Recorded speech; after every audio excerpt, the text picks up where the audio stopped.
Crystal integrated services list हो चुका है और 795 रुपये पर लिस्ट हुआ 11% प्रीमियम के साथ। 715 रुपये की थी इशू प्राइस और अभी भी 746 रुपये के आसपास ट्रेड करता हुआ दिख रहा है।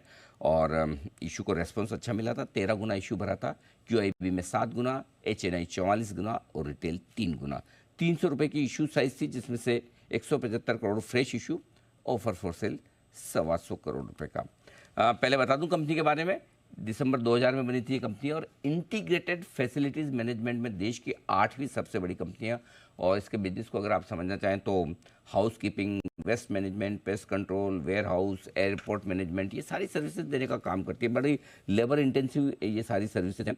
Staffing, payroll management, private securities, मतलब जहाँ जहाँ बड़ा मैन पावर लगता है वो सारे काम करने में महारत हासिल है क्रिस्टल इंटीग्रेटेड को। आइए कंपनी के CEO संजय दिगे साहब हमारे साथ कार्यक्रम में शामिल हो रहे हैं। 2010 से कंपनी के साथ है। पुणे से आपने मैकेनिकल इंजीनियरिंग में डिग्री हासिल की है, इंजीनियरिंग की डिग्री हासिल की है। कोर बिजनेस मैनेजमेंट और कंपनी की लॉन्ग टर्म ग्रोथ की स्ट्रेटेजी बनाते हैं दिगे साहब, और बिरला सन लाइफ इंश्योरेंस के साथ भी काम कर चुके हैं। दिगे साहब बहुत बहुत स्वागत है आपका। सबसे पहले धन्यवाद हमें समय देने के लिए और आपको बहुत बहुत बधाई सर। इशू को रेस्पॉन्स भी अच्छा मिला और आज के मूड माहौल के हिसाब से आपकी लिस्टिंग में तो अच्छी मानता हूँ कि 10% ऊपर लिस्ट होना आजकल तो मतलब IPO लिस्ट ही नहीं होते सर ऊपर। आपके IPO में लिस्टिंग भी अच्छी हुई तो पहले पे तो बधाई स्वीकार करें। Thank you so much Anil ji. आपकी उम्मीद के मुताबिक रही सर रेस्पॉन्स और लिस्टिंग दोनों? हाँ, हमारे उम्मीद के हिसाब से ही रही, उम्मीद से थोड़ी सी ज़्यादा रही है। तो हम भी काफ़ी खुश थे क्योंकि जैसे आपने बताया 5-6 दिन से कुछ चल रहा था, तो ऑब्वियसली कोई भी कंपनी IPO लिस्टिंग की तरफ जाती है तो एक स्ट्रेस तो बना रहता है। हालांकि बिजनेस मॉडल भी हमारा रोबस्ट है, सब कुछ ठीक है, बट अगर हम मार्केट को जा रहे हैं तो वो भी एक एंग्जाइटी रहती है कि हमारी लिस्टिंग कैसी होगी। तो अनिल जी अच्छी हुई है आज की लिस्टिंग और उम्मीद करता हूँ आने वाले दिनों में ये हमको और स्ट्रांग बनाएगी हमारे बिजनेस की तरफ फोकस करने के लिए। बिल्कुल दिगे साहब, लिस्टिंग काफ़ी अच्छी मानी जाएगी, रेस्पॉन्स भी अच्छा था इशू को। अब सर आपका जो बिजनेस है बड़ा मैन पावर वाला है, आपको बड़े लोग लगते हैं, राइट सर? ये बताइए क्या खास आप करते हैं? मेरे ख्याल से जहाँ तक मुझे याद है जो आपसे IPO के वक्त बात हुई 40,000 से ज़्यादा कर्मचारी है आपके पास, राइट? हाँ। तो इतने मैन पावर को मैनेज करने के लिए क्या खास काम आप करते हैं? सर अभी ये तो सवाल आपका एक्चुअली बहुत सिंपल लग रहा है, बट एक्चुअली ये बहुत इन डेप्थ सवाल है और ये बहुत सीरियस किस्म का सवाल है, ये इतना सिंपल नहीं है। रिक्रूटमेंट ये बहुत अहम मुद्दा है, ये सब हमारे बिजनेस मॉडल में, और आगे जाके भी मैन पावर एक रोल प्ले करेगी। हालांकि हमारा बिजनेस मैन मशीन मटेरियल है, बट अच्छे लोग मिलना, वो सही वक्त पे मिलना, सही ज्योग्राफी से मिलना जहाँ पे आपका काम है। जैसे हमारे 21 ब्रांचेस है तो यूनिट्स भी 2160 है और business integrated facility management services का है। और जो आपने एक लिस्ट भी थी कि लगभग वही है, janitorial, housekeeping, security, man guarding, building maintenance और सो ऑन सो फोर्थ। तो अभी हर एक ज्योग्राफी में के भारत से एक टाइम पे लोग मिलना, और ये लोग जैसे हम जानते हैं कि काफ़ी सुशिक्षित नहीं होते हैं, 10, 12 अंडर ग्रेजुएट ये कैटेगरी से आते हैं। तो इसमें 2-3 चीज़ें आपको बताना चाहूँगा। ये अगर हम सोचें कि ये हम एम्प्लॉयमेंट नहीं देते हैं, करियर बनाते हैं, तो आपके लिए ये थोड़ा सा आसान हो जाता है क्योंकि आपका पूरा मैकेनिज्म है वो फोकस नहीं है कि ब्लू कॉलर वर्कर को एक जॉब देना। आपका मैकेनिज्म उधर काम करता है कि ये अगर आज एक साइट में जेनिटर है या गार्ड है तो आप क्या करेंगे कि वो सुपरवाइजर बनेगा, सुपरवाइजर से एरिया ऑफिसर बनेगा, एरिया ऑफिसर से एक मैनेजर बनेगा और मैनेजर से जनरल मैनेजर बनेगा। ये एक सेक्टर ही ऐसा है, मुझे याद नहीं आता दूसरा कोई सेक्टर है जहाँ पे अगर आपका क्वालिफिकेशन ना भी हो बट आपको काम करने की एक ज़बरदस्त इच्छा हो और आप फंडामेंटली थोड़े से स्मार्ट हो तो आपके लिए ग्रोथ कोई मायने नहीं रखता है। इस पे आप जनरल मैनेजर के वाइस प्रेसिडेंट भी बन सकते हो। तो इसके लिए तो ये तो एक अगर आपकी सोच ये है फिर आपको रिक्रूटमेंट और मैन पावर लाने में जुटाने में काफ़ी आसानी होती है, बिकॉज कॉन्सेप्चुअली आप एक डिफरेंट लेवल पे ऑपरेट कर रहे हो।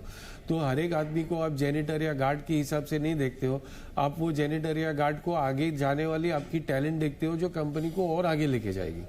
और जहाँ से अभी ये 40,000 में हमारे अभी 2.5 लाख तो शेयर होल्डर्स जुड़ गए हैं। एक तो पहले तो आपके माध्यम से बहुत हाथ जोड़ के धन्यवाद देना चाहता हूँ, उन्होंने हमारे मॉडल पे विश्वास किया। चैनल में भी हमारे बारे में एक स्टोरी जो आई उन्होंने पढ़ा और आज विश्वास किया हमारे पर। तो 40 लाख प्लस 2,50,000 इतनी तो हमारी खुद की क्रिस्टल फैमिली हो गई है। ओके। तो रिक्रूटमेंट का एक ये कॉन्सेप्ट अगर ठीक होगा फिर पूरा सर प्रोसेस ड्रिवन जाता है। हम रिक्रूटमेंट क्या तो वो एक विषय ही है। अभी हमारे पास कर्नल राजीव रंजन है जो ये हेड करते हैं रिक्रूटमेंट का पूरा वर्टिकल। और आप रिक्रूट में भी मान लीजिए अनिल जी कर लोगे, पर आपकी ट्रेनिंग की क्या प्रोग्राम है वो भी बहुत इंपॉर्टेंट है, नहीं तो लोग आते हैं जाते हैं। फिर हमारे पास कर्नल तुषार जोशी है who is heading our entire training program. तो ऐसा नहीं कि आया एक 4 दिन का ट्रेनिंग हो गया और फिर बाद में चले गए। तो हमारे पास पूरी एक एनुअल प्रोग्राम है ट्रेनिंग का, करिकुलर है, क्लासरूम ट्रेनिंग है, फिटनेस ट्रेनिंग है। तो आपका सवाल जो लग रहा था आसान पर उसकी व्याप्ति बहुत बड़ी है। बिल्कुल, बिल्कुल। मुझे खुशी होती है बताने के लिए कि ये इसके ऊपर मैं काफी बात कर सकता हूँ बट वो टाइम नहीं होगा। नहीं सर, और किसी दिन आपको बहुत फुर्सत में बुलाएंगे। वैसे मैं आपको बताऊं, मैं अभी पिछले हफ्ते ही मैं उज्जैन था और मैं महाकालेश्वर मंदिर में दर्शन करने गया था और वहाँ पे मैंने देखा वहाँ पे पूरे आप ही का स्टाफ था, सारे वो क्रिस्टल के बेल्ट लगाकर लाइट ब्लू शर्ट और ब्लैक काइंड ऑफ ट्राउजर के साथ, करेक्ट? तो आपके यूनिफॉर्म में दिखे लोग अच्छे, एकदम साफ सुथरे, बड़े वेल बिहेव्ड, अच्छे सिक्योरिटी वाले थे। इंप्रेशन जो बढ़िया पड़ता है वैसे थे। अच्छा सर, आप बताइए कि अगले 1 से 3 साल का आपका कंपनी का क्या विजन है, जरा ये समझाएं हमारे दर्शकों को। सर जैसे हमने ऑर्गेनिकली ग्रोथ किया है, लास्ट समय भी बताया, अभी हमारी ग्रोथ भी ऑर्गेनिकली अभी करने का प्रोग्राम है।